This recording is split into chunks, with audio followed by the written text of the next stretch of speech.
O dia que eu refutei Spook Houses. Olá, como vai? Meu nome é Nino Denani e hoje eu quero conversar com vocês a respeito de uma coisa que eu notei nos últimos dias depois da participação lá do podcast do Vilela, o Inteligência Limitada. Aliás, abraço Vilela, porque você foi um fofo, cara. Tipo, fui muito bem recebido, muito bem acolhido. Embora eu fosse um coadjuvante lá, né? O grande astro era o Rodrigo do Spook Houses. Você me recebeu muito bem e eu quero agradecer muito por isso. Se vocês não viram ainda esse podcast, eu vou colocar aqui pra vocês vídeo completo do podcast e também o canal de cortes, porque eu sei que não é todo mundo que tem paciência de assistir quase 4 horas de conversa. Então cliquem aqui que vocês vão conhecer, beleza? E também quero agradecer o Rodrigo do Spook Houses, né? Como sempre sendo um fofo que ele é, o Rodrigo ele aposta bastante em mim e eu sei que ele faz esses movimentos dele de me chamar para participar junto com ele em alguns lugares para que as pessoas me conheçam. Eu entendo isso, Rodrigão, você tá no meu coração, velho, e é por isso, talvez, que eu tenha me sentido tão impulsionado a fazer o vídeo de hoje. Porque eu quero comentar algumas coisinhas com vocês. Claro que não tem nada a ver com o Spook em si, não tem nada a ver com a postura de ninguém, mas eu quero conversar com vocês um negócio que eu percebi logo depois do nosso encontro. Bom, claro, né, que quando o encontro terminou eu fiquei monitorando os comentários, eu sempre monitoro e obviamente tem aquele monte de gente falando, impostor, charlatão, né, e, tipo, eu sei que não vou me precaver em dizer, não vou dizer na verdade que as pessoas mal sabem o que charlatão quer dizer e que eles fazem isso na forma de uma espécie de defesa. Tudo bem, mas o que eu quero falar é sobre um comentário em particular que rendeu alguns comentários, que ele estava falando em algum momento que o Nino era um cavalo de Troia, o Spook me levou lá e eu estava refutando tudo que o Spook falava. É sobre isso que eu quero conversar em particular, tá? Essa história de refutação, não necessariamente, né, ao longo de um debate, mas a impressão que esse comentário me deu. Pessoa que fez esse comentário, me desculpe se eu tiver entendido errado, tá? Mas sempre que alguém se comunica de alguma forma, incluindo eu, existem vários subtextos que são colocados dentro de uma palavra. É isso a gente aprende, sabe como? Com a Cabala. Pois é. Dizem que a Cabala tem alguns níveis de compreensão, né? Tem a leitura fria. Quem me ensinou isso foi o Aleph. Tem uma live com ele aqui, onde ele comenta, inclusive, sobre isso. Tem a sua leitura superficial, uma compreensão superficial, depois tem uma compreensão um pouco mais profunda, e tem um terceiro nível, onde você realmente entende a coisa e começa a colocá-la em prática, tá? A partir daí eu comecei a colocar isso nos meus estudos de retórica, então pode ser que eu esteja enganado, amigo, então não é nada contra você também, tá? De qualquer forma, o que eu quero dizer pra vocês? A gente aparentemente perdeu o costume ou desaprendeu como fazer uma discussão, uma conversa, né? A gente perdeu o costume de fazer isso e tem um monte de desculpas para isso, tem, né, a entrada na era da pós-verdade, tem a entrada no pós-modernismo, a gente pode falar a respeito de redes sociais que dificultam o processo cognitivo das pessoas, nós podemos falar também a respeito de o quanto as pessoas estão fragilizadas por conta da geração que está vindo, que é mais frágil do que a geração anterior, no sentido de demonstrar coisas, né? A minha geração, por exemplo, está acostumada na porrada. Inclusive eu brinco lá no TikTok, quando a galera começa a me zoar, que eu falo, olha, vocês não tentem me zoar, porque a minha geração inventou o bullying, né? A sua geração condenou, a minha inventou o bullying. Então, não tenta me zoar que você vai se dar mal, saca? Eu não tô aqui defendendo nenhum caso, nenhum outro caso. Eu só tô falando que as mentalidades são diferentes, né? Felizmente, a geração que está vindo agora consegue se preocupar mais com o que ela está sentindo do que a minha geração, que se preocupava mais com inflação de 110% ao dia, né? A gente tinha outras preocupações acontecendo e tudo bem, né? A gente evolui assim, as gerações se modificam e eu compreendo. Mas a grande situação é que quando as pessoas falam, o Nino tá refutando o Spook, não sei o que lá, vocês não entenderam direito o que está acontecendo. Bom, em primeiro lugar, o Spook é meu amigo e não é por isso que eu não refutaria ele, tá? Que não é por isso, por ele ser meu amigo, que eu deixaria de dizer que ele está errado ou enganado em determinados pontos. Eu tenho essa liberdade dele, principalmente por ele ser meu amigo. Isso é o primeiro ponto que vocês parecem não entender. Não é porque nós discordamos que nós somos inimigos. Eu fiz o evento Ocultaria, que logo logo eu vou soltar uns flashzinhos aqui, onde eu chamei 12 pessoas, eu não palestrei, chamei 12 pessoas para falar de um único tema. E, obviamente, essas pessoas discordavam em alguns pontos sobre todos esses temas, mas todo mundo continua sendo meu amigo. Eu chamei a galera para falar sobre o despertar do Deus interior. Algumas pessoas dessas falaram sobre a importância do Deus exterior, da crença em Deus, e todos vocês sabem que eu sou ateu. E não é por isso que a gente deixou de ser amigo, né? A discussão, o debate, o confronto de ideias não é uma posição de inimizade. Inclusive, isso é bastante engraçado, porque isso já me rendeu muita dor de cabeça na internet. Porque, por exemplo, né, eu com o Spook Houses, a gente se conheceu tretando. A gente brigou pra caramba antes de ser amigo. E depois muita gente veio me falar: ah, você é um hipócrita, porque você agora é amigo do Spook. Gente, a gente tretou, entendemos o porquê tretamos, vimos aonde nós erramos, nos reconciliamos e viramos grandes amigos. Hoje o Spook tá no meu cabedal de melhores amigos. Faz parte. Então é assim, não é porque a gente discorda de certas posições que nós somos necessariamente inimigos, beleza? Fica com isso na cabeça, porque isso inclusive vai te prevenir de tomar muita atitude idiota ao longo da vida, né? De perder muitos amigos valorosos, companheiros, de repente até cônjuges, por conta disso, né? Não é porque sua namorada gosta de PlayStation e você gosta de Xbox que vocês precisam necessariamente serem inimigos, entendeu? Vocês podem até se zoar, um é palmeirense, outro é corintiano, vamos brincar. A segunda coisa que eu acho que é legal de vocês pensarem é que, assim, uma discussão é feita de contrapontos. Se você não tem contrapontos, você não aprende. E quando você não aprende, você não evolui. A geração mais nova, o que a gente está vendo agora crescendo na internet, são as gerações sem contrapontos, né? É a geração do refutado, do cancelamento, a geração... É uma geração até perniciosa, porque ela impede o aprendizado. E é isso que a gente chama de era de pós-verdade, onde o aprendizado é deixado de lado em nome da opinião própria, saca?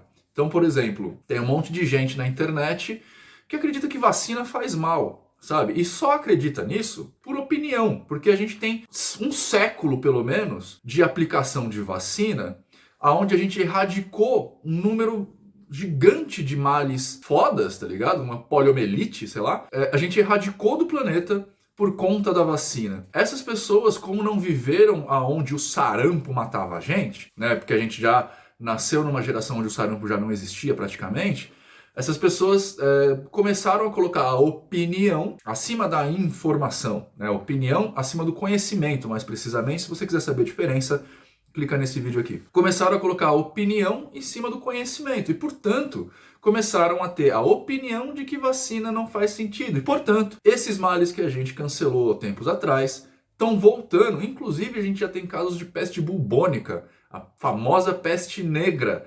voltando além do Covid, né? Então, se a gente continuar com essa galera anti-vax fortalecendo, pode ser que daqui a pouco a próxima pandemia que a gente vai enfrentar seja da peste bubônica. E isso de nenhuma forma é legal, sacou?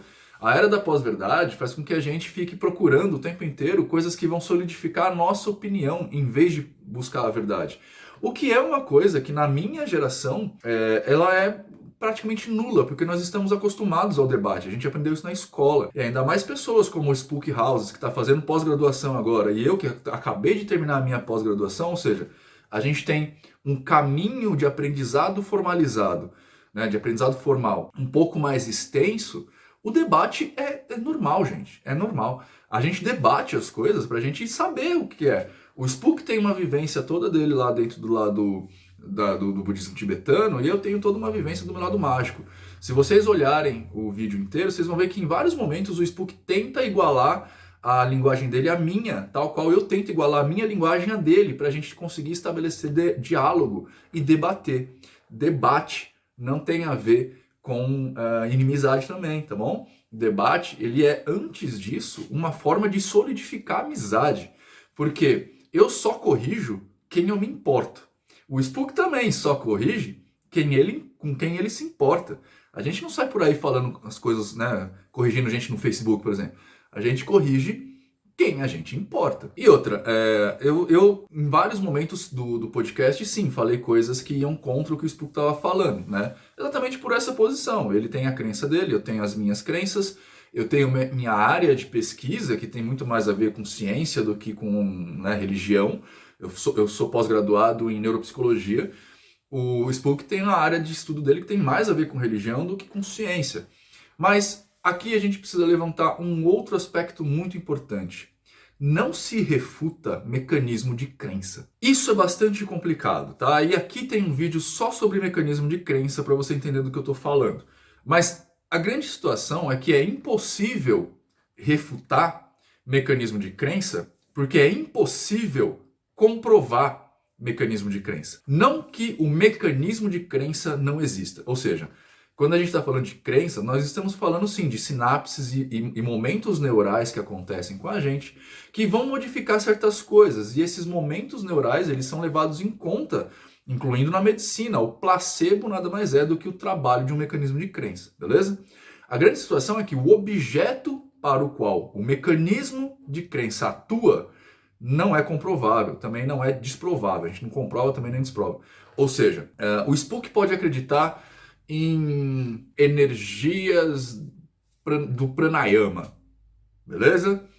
E eu posso falar para você que isso não existe. Só que, como eu falei no podcast, existindo ou não a energia do pranayama, a fé do Spook na existência daquilo é suficientemente forte para fazer com que o seu corpo reaja a isso. Isso é um mecanismo de crença, tá? Acreditar na coisa, independentemente da sua existência, já é suficientemente forte para fazer com que seu corpo sofra alterações. Lá no vídeo de mecanismo de crença eu citei vários estudos para vocês, alguns estudos na verdade, para vocês darem uma lida a respeito disso, tá? Mas a grande situação é, quando a gente acredita em alguma coisa, isso é irrefutável, não dá para refutar. Porque por menos que você acredite em Deus, que Deus exista, se o seu irmão acredita que Deus existe, a crença nisso, ou seja, o mecanismo de crença, vai fazer com que ele tome atitudes baseadas nesse sistema, independentemente da sua vontade, independentemente do que você acha. O que basicamente quer dizer que não adianta eu tentar refutar um mecanismo de crença, porque a pessoa acredita e aquilo está resultando em alguma coisa. Lá no podcast do Vilela, eu falei no Inteligência, eu falei que a gente estuda muito isso, que o mago vai trabalhar com um mecanismo de crença, independentemente de qual seja. Ou seja, se você é cristão, a gente vai trabalhar com a ideia de Cristo. Se você é evangélico, a gente vai trabalhar com a ideia do Espírito Santo. Se você é um bandista, nós vamos trabalhar com a ideia dos orixás, independentemente da existência disso. Porque pra gente, mago, não importa a existência ou não disso. O que importa é como você lida com isso, como você usa isso na sua vida. E isso justifica muito do trabalho do Spook. Eu não estou aqui para falar X ou Y da forma como ele trabalha, até porque o Spook fez alguns trabalhos comigo, mais precisamente com meu pai, e esses trabalhos surtiram efeitos bem bacanas, né, no dia que ele fez, e eu até citei algum exemplo lá no podcast do Vilela, depois vocês olhem lá. Mas de qualquer forma, eu não estou aqui para justificar ou negar o trabalho dele. O fato é que a gente não sabe o que rola, beleza? Cientificamente falando, nós não sabemos o que rola num trabalho de reiki, por exemplo, nós não sabemos o que rola num trabalho de jorei, num trabalho de, sei lá, num trabalho desses trabalhos todos aí. Nós não sabemos o que rola. Nós sabemos o que rola na acupuntura? Sabemos, porque a acupuntura ela tem algumas bases sólidas de investigação que você consegue pesquisar, né? Tipo, aonde põe a agulha, o que quer dizer, se coloca agulha em lugares diferentes do que a acupuntura fala, faz funcionar, não faz funcionar. Então aí a gente tem alguns ferramentas, alguns mecanismos onde a ciência consegue se apoiar para tentar. E, inclusive essas pesquisas já existem, vou colocar aqui embaixo para você, tá? De qualquer forma, quando a gente está falando de aplicação de energia, ou como eu chamo aqui no canal, aplicação de ânima, é impossível que a ciência se debruce sobre isso. Entretanto, de novo, é possível que a ciência se debruce sobre o que está acontecendo. Uma vez, há um tempo atrás, eu tenho uma amiga que é bióloga, que é a Paulinha Locke, lá do Espírito Santo, né? Minha grande fofinha Paulinha Locke. Ela é bióloga, ela é formada, vai fazer mestrado agora, e ela fez curso comigo. E uma das coisas do curso que a gente faz é fazer plantas crescerem. Pois é estranho, mas a gente faz plantas crescerem, né? E isso é comprovável, tem grupo controle, assim, a forma mais científica que eu consigo fazer para isso, eu fiz. Então tem grupo controle, tem grupo teste, tem medição, tem fotografia diária, enfim, tem um monte de coisa. E a Paula viu algum desses estudos e ficou impressionada. E ela mesma falou, nossa, a gente podia colocar isso no laboratório. E aí eu falei, Paula, eu não consigo colocar esse laboratório porque eu não sei o mecanismo que está influenciando aí. A gente chama de ânima, né, de energia, mas eu não sei o que efetivamente está acontecendo. E ela falou para mim a mesma coisa, falou, olha, eu também não sei o que está acontecendo, mas está acontecendo. Então, que a gente consegue colocar no laboratório o que está acontecendo. Como está acontecendo, a gente procura depois, porque são dois estágios diferentes. E agora que a gente terminou essa parte do mecanismo de crença, eu queria falar uma última coisa com vocês. Antes da gente prosseguir, só quero pedir para vocês curtam e compartilhem o vídeo para dar uma força pra gente, tá? E se você gosta muito do que eu tô falando, clica aqui em Seja Membro para que a gente consiga manter o trabalho do canal, beleza? Você vai assinar o canal por R$ 2,99, eu acho, por mês. Vai ter grupo de WhatsApp e também vai ajudar a gente a manter o canal, fechou? Mas de qualquer forma, vamos falar a respeito de compreensão. Como eu falei lá atrás, a gente está muito focado, muito mais em solidificar a nossa posição do que em de verdade aprender alguma coisa com isso, tá? A gente não está mais interessado em aprender coisas, o que quer dizer que quando a gente entra num debate, a gente não exercita uma coisa que a psicologia vai chamar de escuta ativa, ou seja, a gente não ouve de verdade o que está sendo colocado para a gente. A gente está bem mais preocupado em negar aquilo, se a gente não acredita, ou em apoiar aquilo, se a gente acredita. Em ambos os casos, está errado, tá? A gente não pode fazer isso. Quando a gente entra num debate, numa conversa, numa discussão, a primeira coisa que a gente tem que fazer é aprender a ouvir, aprender a compreender o outro, para depois a gente começar a tentar colidir, né, as informações do outro com as nossas, com aquilo que a gente sabe. E também precisamos ter a humildade de estarmos preparados para estarmos equivocados, porque senão a gente não aprende. A gente vai ser sempre um eterno idiota, né? Idiota aqui no termo da palavra, tá? Não é um ofensivo. A gente vai ser um eterno ignorante, pronto, ficou mais bonito. Um eterno ignorante, como o Kant vai chamar, burro, né? Porque a gente não sabe e não tem nem a humildade de saber que não sabe. A gente é um arrogante intelectual de colocar a nossa percepção à frente das informações que tem. O que um terraplanista é? É um burro. Ah, Nino, isso é ofensivo. Não é ofensivo, porque as provas e evidências estão todas aí. O pessoal, um tempo atrás, fez um documentário na Netflix para tentar provar a Terra plana, e eles só conseguiram desprovar a Terra plana com os experimentos que os terraplanistas sugeriram, sabe? Tem lá o experimento da luz, né, que você coloca uma luz numa margem de lago, aí você coloca dois obstáculos e um negocinho para pegar a luz do outro, assim. Ou seja, se essa luz ela andar, se a Terra for plana, você colocou o primeiro apoio aqui a 1 metro, o segundo apoio tem que ser a 1 metro também, certo? E aí a luz o laser, né, vai retinho assim e vai bater. Os caras fizeram essa experiência. O laser não bateu, ele foi muito acima, bateu numa árvore. Aí quando os caras arrumaram o quanto a Terra esférica sugeria, eles conseguiram fazer o bagulho bater. Ou seja, o experimento desprovou a Terra plana. Mas ainda assim os caras não acreditaram. Isso é burrice, né? Os caras estão vendo as evidências e eles querem contornar as evidências para conseguir fazer as coisas acontecerem. Nino, há evidências do sobrenatural? Não, não há evidências do sobrenatural. E é por isso que eu estou falando que mexer com o sobrenatural é puramente um mecanismo de fé. E, novamente, nós não conseguimos desprovar mecanismos de fé. Porque o mecanismo de fé é a forma que o seu cérebro encara uma determinada crença e que vai te dar, sim, efeitos orgânicos, tá? Isso, o mecanismo de crença, já é estudado há muitos anos. O mecanismo de crença, ele deu origem, uma das coisas que ele deu origem é o efeito placebo. Né? O efeito placebo nada mais é que um mecanismo de crença da pessoa que acredita que vai melhorar tomando um determinado remédio.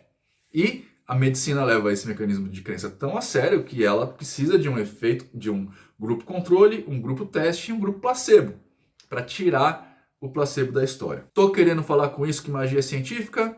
Claro que não, magia não é e todo mago sabe, tá? Por mais cientificista que eu seja, que eu estudo mente humana, que eu faço pós em neuropsicologia, que eu estudo neurociência, eu sei que a magia não é científica. Mas eu sei que a magia dispara gatilhos psicológicos, que aí sim são científicos. Eu espero que tenha ficado bem claro, tá? Eu espero que vocês tenham entendido tudo que aconteceu lá. Eu não refutei o Rodrigo, porque é impossível você refutar o mecanismo de fé. A única coisa que eu estava fazendo era dando outras explicações para os fenômenos que ele sugeria, e essas outras explicações são plausíveis de uso, né? Assim como eu falei, eu incorporo, mas eu não posso falar que a incorporação é real, porque eu entendo como é que um cérebro funciona, pelo menos, né, o que a ciência hoje entende, e eu sei que existem vários mecanismos aí acontecendo que podem entrar no lugar de uma incorporação, incluindo efeitos de sugestão, que o próprio Spook lá falou, a hipnose, por que não? E uma série de outras coisas, indução, que pode estar acontecendo ali, né? Como educador, então, eu prefiro ter a honestidade de falar para vocês que eu acredito que possa existir incorporação, mas eu não posso falar que ela existe, sacou? O Spook, como não é um educador, ele é um camarada que estuda muito, trabalha muito, faz muita coisa legal, mas ele está no mecanismo de fé dele, ele fala que existe porque o mecanismo de fé dele funciona. O que está acontecendo aí nessa cabeça? Não sei dizer. Mas de qualquer forma, nós somos amigos. Refutar o Spook não faria dele meu inimigo, assim como não faria de mim inimigo dele. E isso devia ser o status quo da nação, beleza? Vocês não deviam ficar putinhos com as pessoas porque elas refutaram vocês. Vocês deviam, antes de mais nada, aprender com isso e se tornar uma pessoa melhor. A diferença, muita gente fala assim, qual que é a diferença então de um mago para um cara que lê as coisas? E é exatamente essa. A gente sabe que estar errado é a melhor forma de aprender. E a gente assume o erro, porque assim a gente aprende. Entretanto, como o mago estuda muita coisa, é bem difícil de uma pessoa do senso comum refutar o mago. Exatamente porque, provavelmente, se eu não entendo, eu não falo sobre aquilo. E se eu entendo, eu já tenho argumentos o suficiente para chegar para você e falar uma coisa que é um reflexo bem provável da realidade, beleza? É isso. Bom, eu espero que vocês tenham uma ótima vida, que vocês sejam pessoas melhores que vocês foram até aqui. E até a próxima.